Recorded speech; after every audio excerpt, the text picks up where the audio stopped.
I'd say first is just the access to a bunch of different guys that are way higher level than I am, that think differently than I do, especially since I'm a fitness person and I have not been a business person my entire life. So I don't think that way yet.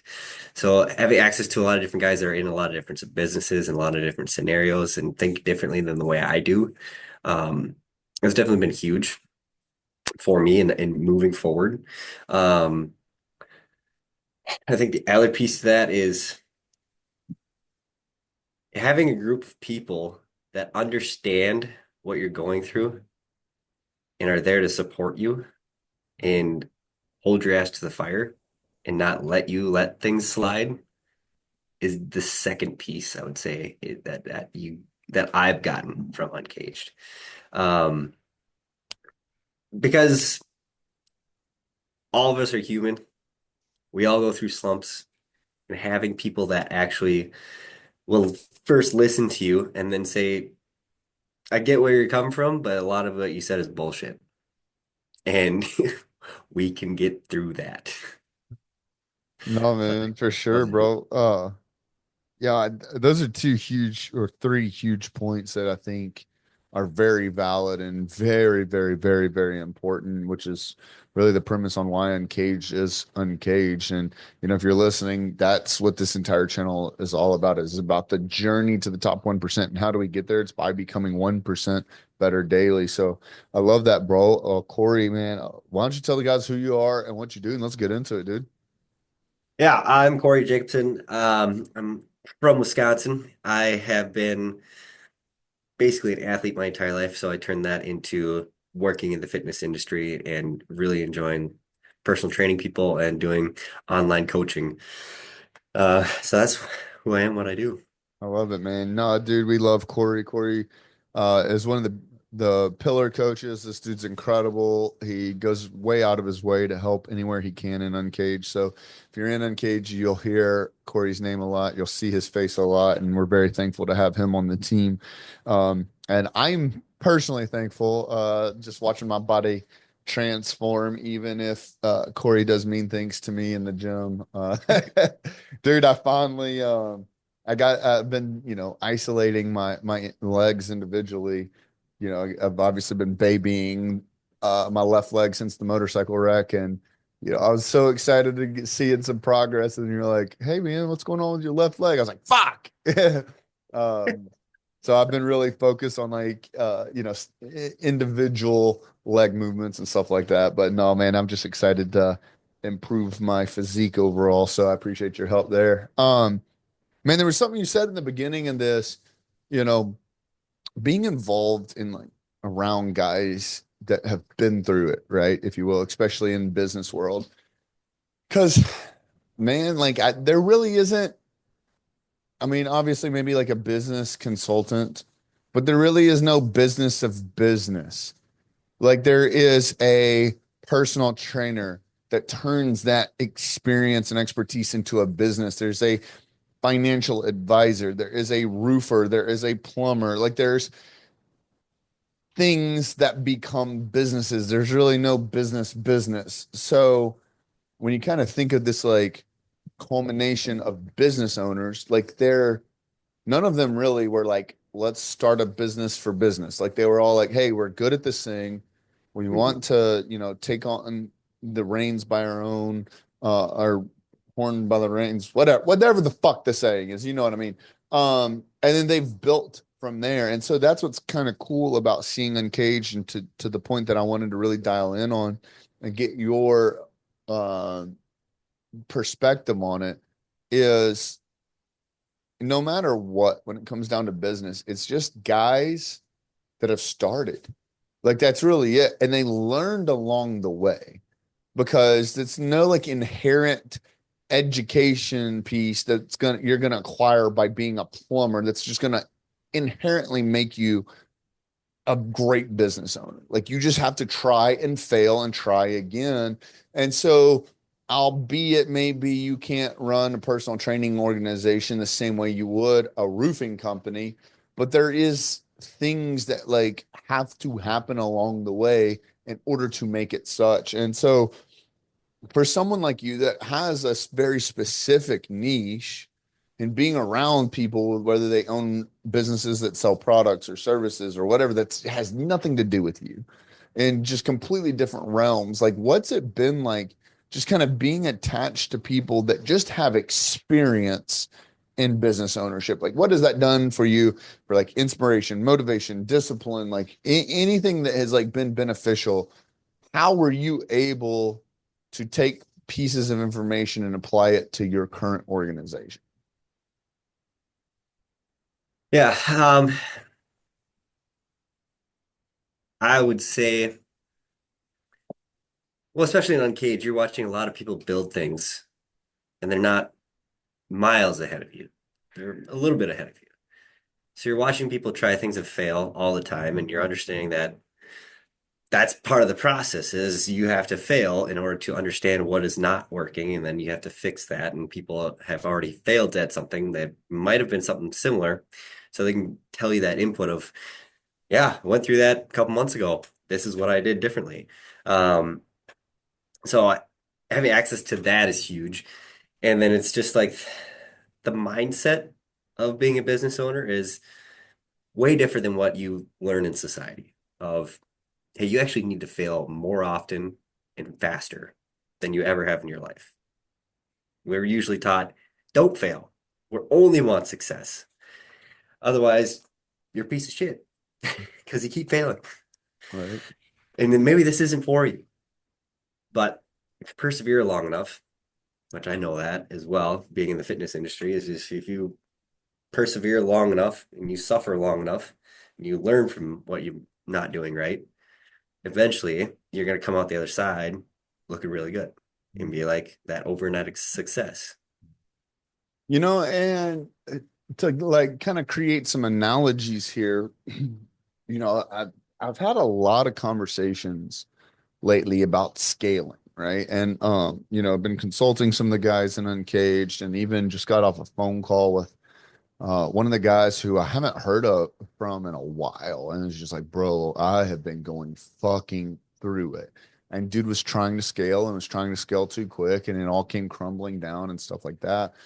And to bring some perspective on it, or a different perspective, speaking with someone that's in the fitness industry, is like if you were to think about scaling and you were to think about fitness, the biggest guys, which in the fitness sense you would consider are the most successful, like, hey, Mr. Olympia or whatever, Chris Bumstead, like, all right, he's the most successful because he built the biggest body. And typically because he built the biggest body, and we're not going to sit here and fucking argue genetics and, anything else, but like that means that fucking man standing up there broke his muscles down the most so that he could rebuild back the most.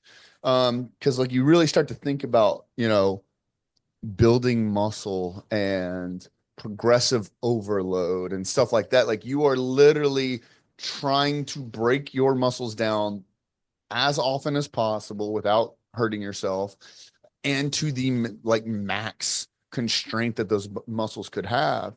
And when I start to look at people that try to step in the arena of scaling, which is a completely different, like whole different chapter of your professional life, learning how to scale, is the piece that most people have the biggest issue comprehending is that it's almost similar to that. It's how can you intentionally break your systems down so you can find the weak points so that you can build back better, bigger, and stronger. And like, obviously, yeah, at some minute levels, you see that in the beginning stages of like business ownership and entrepreneurship, but it's mostly like mindset. You start stepping into like the scalability of business and like actually like building like organizations, like really like what an org chart would create, is at some point those systems have to fail so you can truly scale, because you're always going to hit some ceilings, right? Like, and each one of those ceilings, industry to industry, is like roughly a ballpark in revenue but it's because the systems break before the glass ceiling breaks. But like, what's kind of been some of your um, experiences being around some of these guys who are let's just say like these are like newborn deer with like wobbly legs, like they're dudes after leg day, having to experience that it's okay in business, it's okay to break things down to build them back up better again, much like it is in the gym. Like, what's some of that like experience been like for you personally, or also like watching some of the guys go through that inside the group?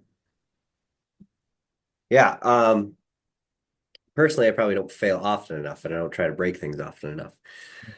So that's one area of growth for me. But I can tell from the people that I've observed in my own experiences that you kind of freak out when things are breaking. In I was watching a podcast, Modern Wisdom, and it was Naval Ravikant, and he was talking about how he would do all of the same decisions in his life.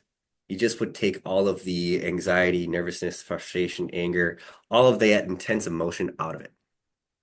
Because in the end, you would make the same decision. So there's nothing really, if you're going to continue to make that same decision and you're going to go on this path of entrepreneurship and growing something, taking all of that, I don't want to say useless emotion, but emotion that is leveled up and ramped up out of the equation and having a leveler head and understanding this is the process. I'm going to do this anyway. There's nothing else in my life that I want to do.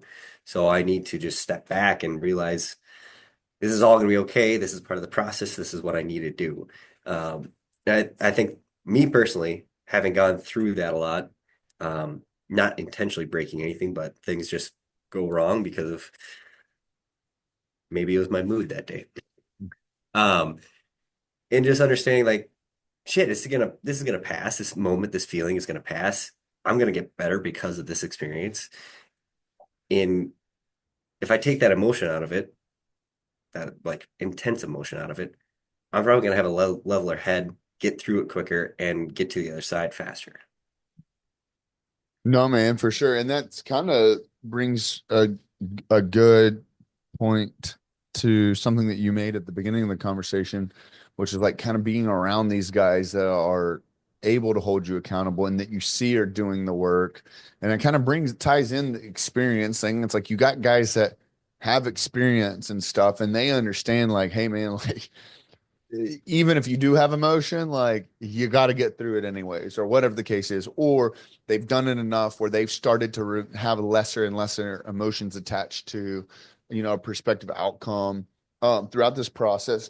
But that's kind of like a big part of it too, is just like doing the work. Like it gets easier and easier to just do the work when you're surrounded by guys that are doing the work. And like, I commend you. Like, I don't think I've ever heard anything negative said about you. Like you're always in your lane. Well, actually, I hear a lot of negative shit about you, but it's usually when guys are in the gym fucking killing themselves because of a workout plan that you've given them.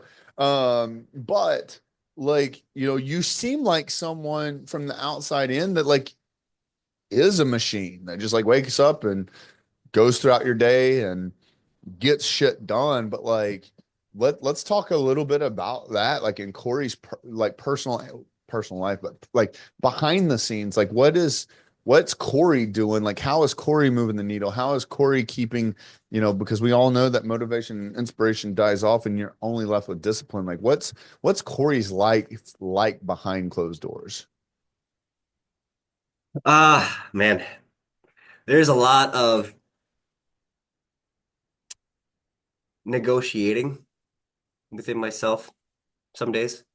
Not all the time. There's definitely periods of time where I know exactly what I want to do. I'm taking the steps to do it. And then there's a period where I'm doubting myself and I'm like, is this actually what I want to do? Do I want to do something different? Um, so, I mean, I'm a single man. I live with one roommate and I'm pretty solitary in my being. I get all my personal interaction during the day when I'm training people. So I usually go into my own room and kind of self-reflect and do things that I enjoy, unwind there. I think the battle for me most of the time is this battle with comfort. So I'll try to purposely do things that make me uncomfortable. And the easiest thing for me to do is to do fitness. Like I'm planning to do a 100-mile trail race. That seems way easier to me to do than building a business. That's just how I'm wired. So fitness has always come easy to me. So it's one thing I go to try to break my like desire for comfort all the time because I can be sometimes I tell people I'm the laziest fit person you'll ever meet because there's a lot of shit that I won't do and I'm still fit. But I think that probably comes to the fact that I'm been very intentional with my life of how I set up my habits. So I can look the way I do and I can do the things I do because of all the habits that I've built through the past 10, 15, 20 years of my life, living on my own. So I meal prep every single week. I eat a breakfast that's probably the same every single week. I read every single morning. I walk my dog every single morning because he'll get pissed if I don't. Um, so I've intentionally put a bunch of habits in place that help me stay on track. And I don't have to think about those habits anymore because I've been doing it for so long. Um, and that's what I'm trying to do with building my business as well, is trying to create the habits and non-negotiables of things that I don't negotiate with myself anymore. And I'm doing it no matter what, no matter how I feel.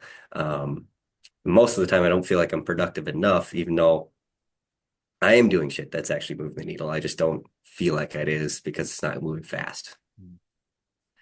No doubt. And so it's an interesting conversation because you're one of the guys that does hold others accountable at a very high level. You're always checking in on people. You're always making sure that they do what they say they're gonna do. You're going out of your way to like reach out.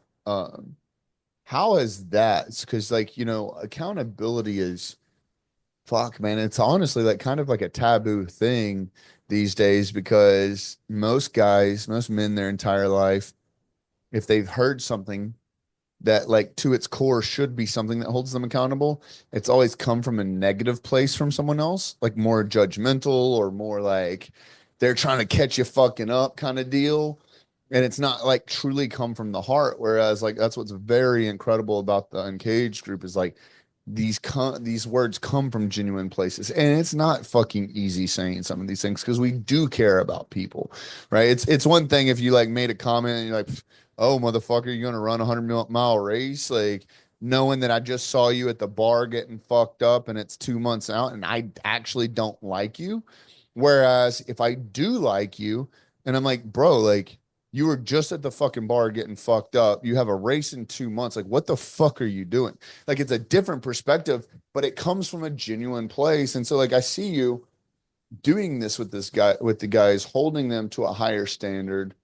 Um, and that might, I mean, may not be, but that might be some, like more of a newer development from you. Like maybe you haven't been in a position or a place or with a group of guys where like accountability was praised and not pushed away. But like, what has that experience been like holding someone else accountable? What has that done to your own accountability? Like being self accountable?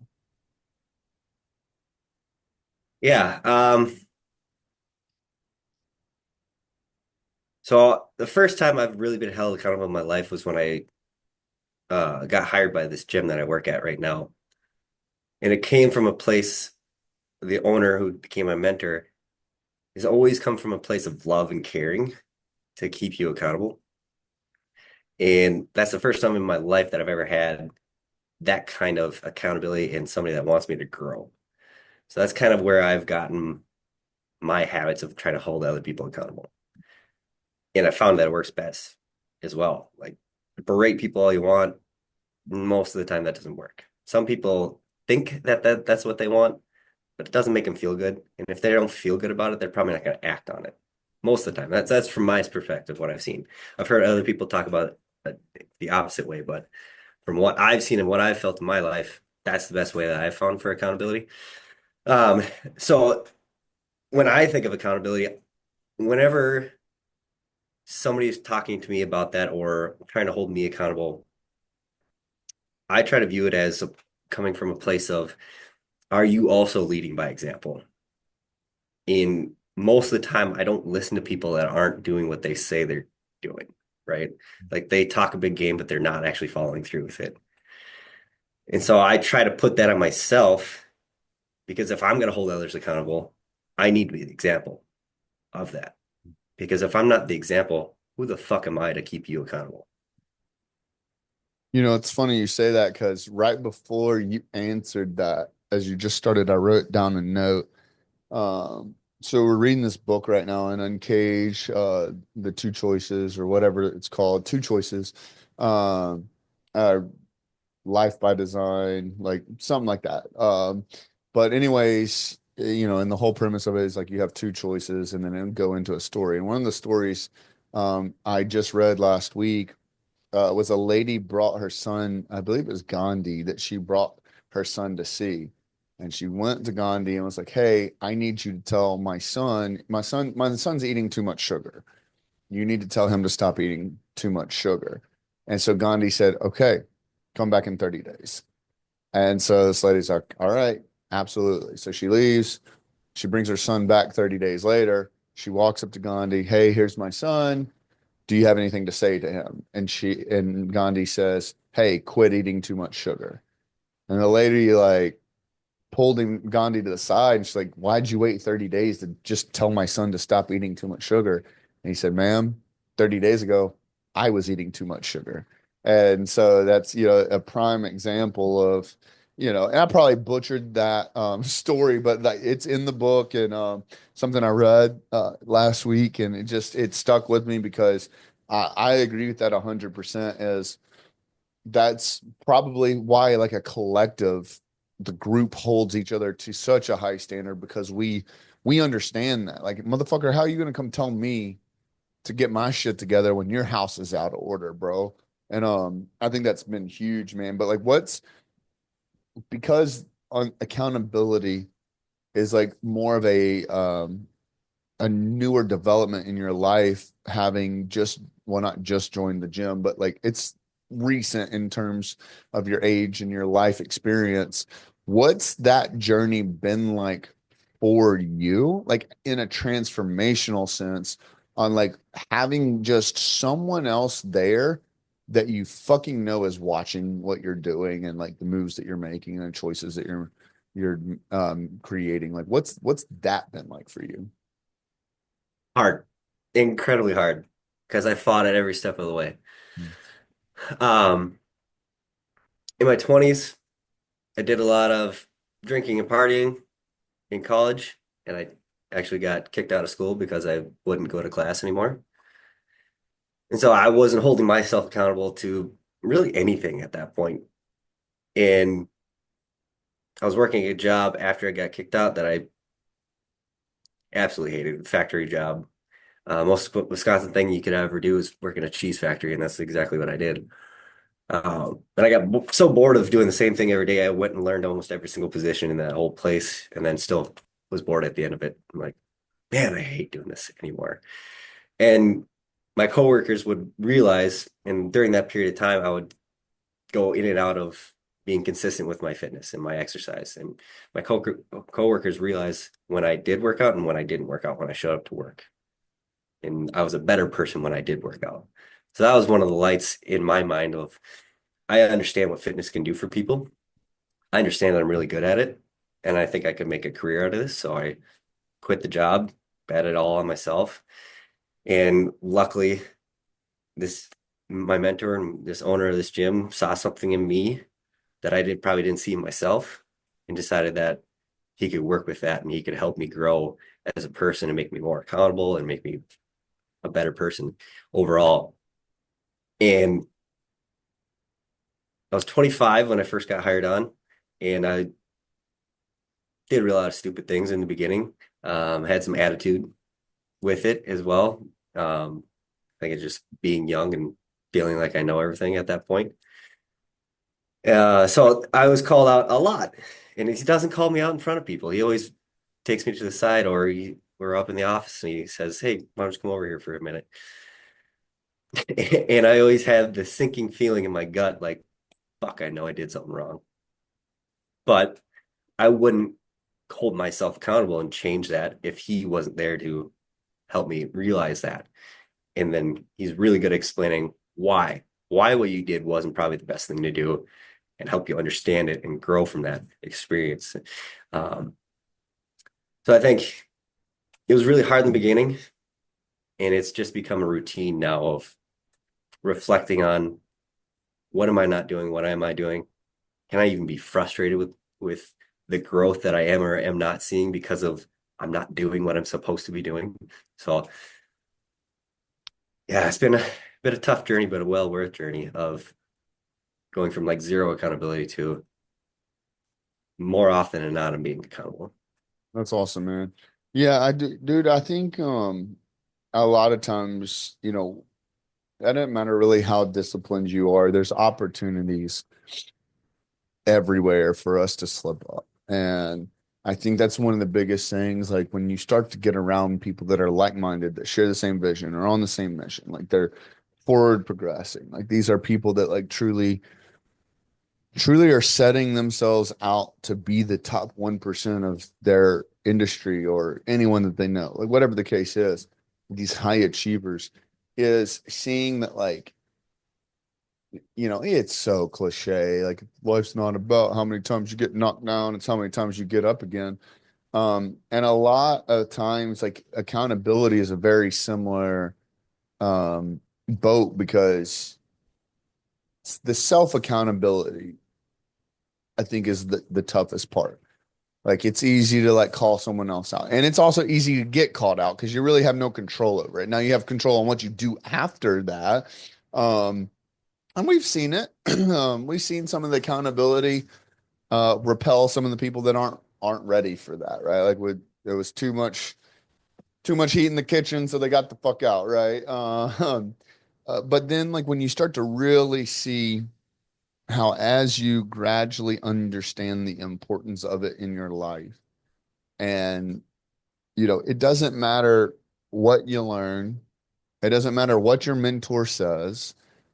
No, like none of the information matters until it becomes applicable, until it becomes an action that you've created based on the information that you've been given. And so that's where I think accountability really hits the rubber, really hits the road, is where like you're able to be in an atmosphere where accountability is so readily available that it at some point becomes something that you internalize. Where to your point earlier, it's like, how the fuck am I going to hold anyone else accountable if I can't even hold myself accountable? And part of the reframing of that is understanding like where you are today and where you want to go. The missing piece of that puzzle, like you can get to where you want to go on action alone without information. But if all you have is information and no action, you'll never get there, right? Because the information is acquired along the way. So you have these people that you're going down the road. You might be putting in some action, but you have these people that pull you back, like your mentor, and says, "Listen, bro, you're off base here. Like I know who you are to your core, and this ain't it because you're acting out of character. This is and this might be to your point too. And we'll get I to laugh because yeah. that's Go ahead. almost word for word of what he said to me in the past. Well, a lot of times, man, you don't know what you don't know till you know it, and I'll beat that dead horse because like I want people to understand when you see these people that are ahead of you on the road, right? Ahead of you on the journey. Like they had to learn that information too. No one is just born with all this fucking information downloaded. So like guarantee you, I don't know if you've had this conversation with your mentor or not yet, but like guarantee you, someone got in his ass along the way and Mhm. pulled his head out of his ass. And that's where like again, being surrounded by these people that are like-minded, um, that's where the difference is made because a little salt gets poured on the wound. You realize like, hey, this didn't feel very good, but now it's time to move forward the correct way so that we never end up in this spot again. And like that action, that information, learning from it and applying the action, that's where it becomes valuable. But like, yeah, I mean, like let's unpack that for a second. Cause I mean, I just started laughing when we were talking about that. Oh yeah, I mean, I I can't count how many times on my hands he's pulled me back and said that. I know who you are as a person. I know you at your core, your values. You aren't holding up that right now. What you just did there, you know it's wrong, and this is the way that we need to correct it. Many, many times over the past 7 years, he's done that to me. Every single time it felt like shit, and I immediately corrected it because I knew he's he's right. There's no way I can stare this in the face and say he's wrong. I know who I am as well, and I'm definitely not acting how I should act and who I want to be and what I want to hold up as a standard for my life and how I show up for others. Yeah, there's people that I will and will not argue with, right? And one of which is a man that like we know the truth, dog. Like if you you and I were out doing something and you blatantly did something wrong, and there was a point where down the road, me and you end up not being friends over it, whatever, and you're all like, "Well, I have no idea." Like, motherfucker, you know what you did. You're a grown ass man. I don't have to tell you what you did and did not do. Like, you know the truth. Because I'm a big advocate and there's three sides to every story. But irregardless, like that's one motherfucker I won't argue with. As a man that knows yes or no, right or wrong, what he did, what he didn't do, and still wants to pretend like there's nothing I can do for a man like that. Mhm. I can't hold you accountable. I can't trust on you. I won't ever lean on you. Like you offer zero value in my life. And arguably, we've all been there at some point and have learned to grow out of that, right? And I think that that's one of the biggest things is, it fucking sucks when you get called out, right? Like it's not ever fun. But the more that you surround yourself with people that understand that this is just a new opportunity to improve, it almost becomes like something you can gamify because like you want to be better. It's the same thing as the gym. Like we want to go work out. We want to, put our body through stress to figure out what we are capable of handling. And if we can't handle it, we come up with a game plan to be able to do so in the future. And I think that's what's really cool about like kind of applying an analogy from the gym to something like personal development is we don't have all the answers and we're not going to get it right every fucking time on the first try. And so we go out there and we shoot the shot and we end up figuring out what doesn't work. And then we shoot another shot and maybe that one doesn't work. And then another and that misses too. But then eventually you find the one that works. And then you go down that path and then you shoot another shot, it doesn't work. You shoot the next shot and it works. Awesome. But it's this progression of constantly trying that I think is like the differentiator between, I hate to say it, like you and what you're doing now and all those coworkers that you used to work with back at the cheese factory, working for someone else, doing the same monotonous task over and over and over and over again. Whereas I'm here for it. Like we need employees in the world. We need people that are operators in the world. But at some point, if you're looking to improve your life, you have to take action on something that you believe in, something that you're convicted about. And I mean, like, I wanted to kind of like hear from you, like, what has that like just transpired with you, like understanding that like there was more for not only you personally, but like you realized that you could offer more to others as well. Yeah, that was a slow progression for sure. Because when I was at the cheese factory, I knew I didn't want to do that anymore. And I honestly was looking for a job more than anything that I would enjoy doing. Um, but as I went through this process and with the help of my mentor, it just expanded because I didn't really have confidence in the value that I could provide, right? Like I knew I could tell somebody to move better, right? Like I could tell you, hey, your squat looks like shit, that you change this, and this. I wouldn't tell them, hey, your squat looks like shit, but well, it depends on the person. You're right. Um, but I knew I could do that. Like I know how to move my body. Pretty sure I could tell somebody else how to do that. So I had that much confidence, that surface level confidence in myself and what I could provide for value to somebody. And I've doubted myself so much along the way, and it's only been the past like 3 years that I've really accelerated that my confidence in not doubting like what I can provide people and really learning like, man, there's nobody that does it quite like me in the way that I approach it, in the way that I can provide value for other people, in the way that I kind of serve it up. Everybody, I mean, a lot of people in the fitness industry are talking about the same things. Some people are kind of out there, some people are on a different level as well. But it's the way that you provide that information, that you serve it up, the way that you support somebody, that can make all of the difference. And I've seen it time and time again, interacting with people every single day. So building the confidence in myself from the 7 years that I've been working here and all the knowledge that I've acquired and all the interactions that I've had and all the learning I've done with how do you support somebody and push them, but not so much to where they injure themselves or they start hating you. Yeah. Because I've had that happen. Um, so it's been a long process.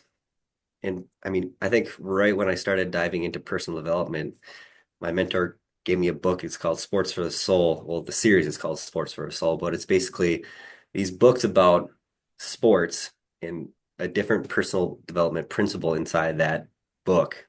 And it's either following the coach or following a player in their journey and learning this principle through it. And that was the first time I've ever read a personal development book. And that was 5, 6 years ago.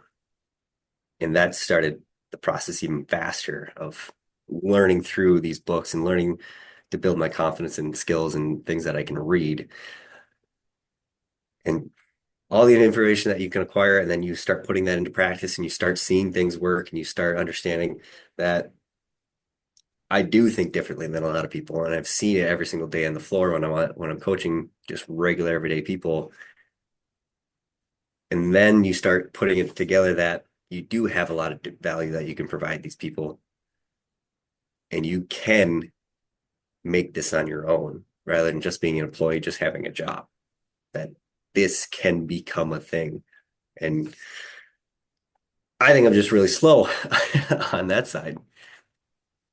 Ain't nothing wrong with that, bro. That's I mean it's not an easy task. So, I definitely think that we are all like slow learners in and of one way or another. Either we come out the gate killing it and land on our fucking face and have to start over, or those that have a little bit more slower pace, more calculated risk versus reward assessments and stuff like that. I think's huge. But like, so talking about like gaining self-confidence and stuff like that, like what would be like one piece of advice you have for someone that like, one of the things that I love about, this group is we have all different men, all different walks of life, all different personalities and personas and stuff. As like, not everyone's going to be loud and obnoxious like I am, like, but like for someone that like like yourself that is more attention to detail, I'll say like just a little bit more more focused on calculated risks and stuff like that. And I could be completely off base there, but like for someone like that who is taking the slower approach to like self-development, but really like finding that self-confidence, what's like a piece of advice that you would give them on like getting that first step out of the way on like finding your confidence like you have? Yeah, I would say I'm an introvert, so that's one of the reasons why I think I was slower on this process. Uh, 100%. Getting in front of people was always my like, I don't want to say fear, but something I didn't want to do.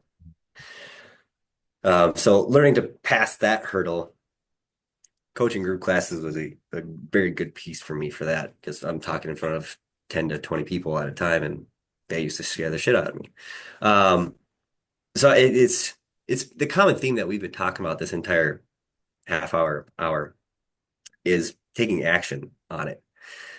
Because there's so many times for somebody that doesn't have a lot of confidence, they're in their head all the time. They're ruminating on, oh, it could be this situation or this could happen or this could happen. And I really don't want that to happen. And you're just overthinking it and you're over ruminating on it and thinking about it way too much when if you just take the action, you're going to realize, oh, that wasn't as bad as I thought it was going to be. And I think a lot of people get stuck in that spiral and it happens to even the best of us. Like we'll start overthinking of it.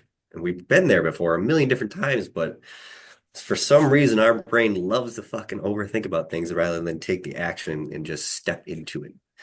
Um, I think that would have helped my confidence way, way faster if I would just took that step of courage way quicker than thinking about it. Like the first time I ever went and try and get clients, I was my mentor said, "Hey, why don't you take a bunch of business cards and go out to these different businesses?" I drove to the place. I didn't even get out of my fucking car.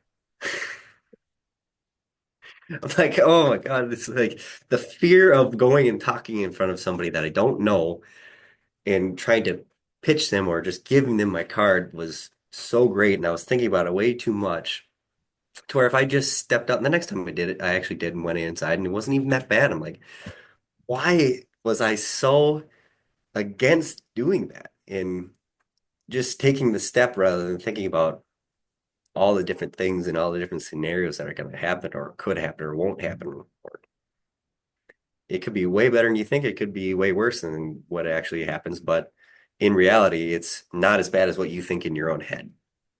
So I want to coin that term, that step of courage, because I think that's one of the most important pieces for gaining your own confidence. Mm. And that's taking the step of courage and you're eating a little bit healthier or meal prepping or planning or going out for a walk or whatever it is. It's always going to start with you in your head, either doubting yourself or overthinking it.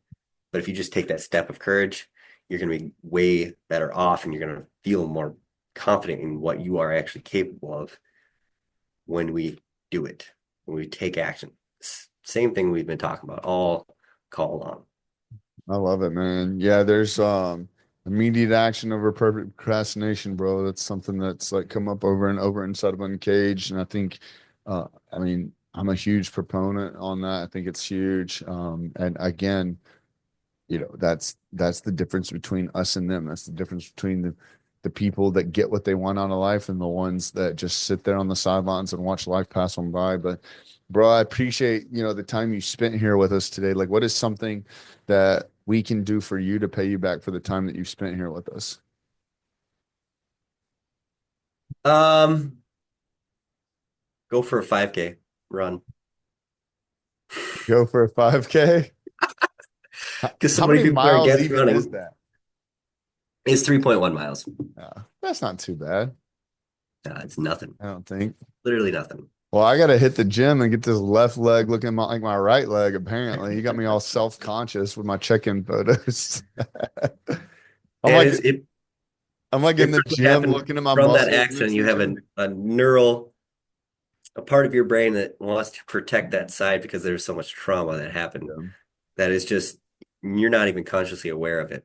No, I believe it. I was telling Heather yesterday, because like I would normally load up like 6 plates on each side on the leg press, and like, it's a struggle, but like I get through it and I get my working sets done. But we have this new machine at the new gym that it can be independent sleds. So I pulled that sucker out, and man, I had 3 plates on each side, and it's like trying to control them coming down at the same pace and up the same pace. So it's been interesting. But no, man, I love the workout programs that you built for me. I love everything about it, and I'm just gonna keep adding fuel to the fire. So I can promise that, and we'll see about this 5K. Y'all heard it here too, Uncaged guys. Y'all gotta schedule you a 5K. But no, man, I love it. If you got something out of this, if anything that Korey said meant something to you, reach out to me. Reach out to himself. If you can't find him, I'd be more than happy to connect you. But let one of us know. what you got out of this episode. Give us a like, give us a comment, give us a share. There's someone out there that needs to hear something in this. So I appreciate y'all, and we'll see you on the next one. Peace.